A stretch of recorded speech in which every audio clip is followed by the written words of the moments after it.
5, 4, 3, 2, 1, 0.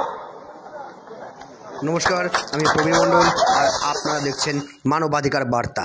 মানুষের সাথে, মানুষের পাশে, সব সময়, সবখানে। এবার সূর্যে পাড়ি দিল প্রভা 3। গত বৃহস্পতিবার শ্রীহরিকোটা থেকে সফল উৎক্ষেপণ করা হলো প্রভা 3কে। দুটি যন্ত্র দিয়ে তৈরি হয়েছে এই বিশেষ যন্ত্রটি, একটি করোনাগ্রাফ এবং অন্যটি অকাল্টো।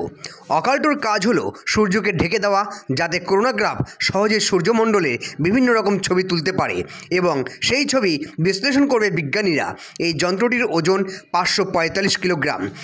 PSLV নামক রকেট করে এই যন্ত্রটিকে পাঠানো হচ্ছে সৌরজগতে।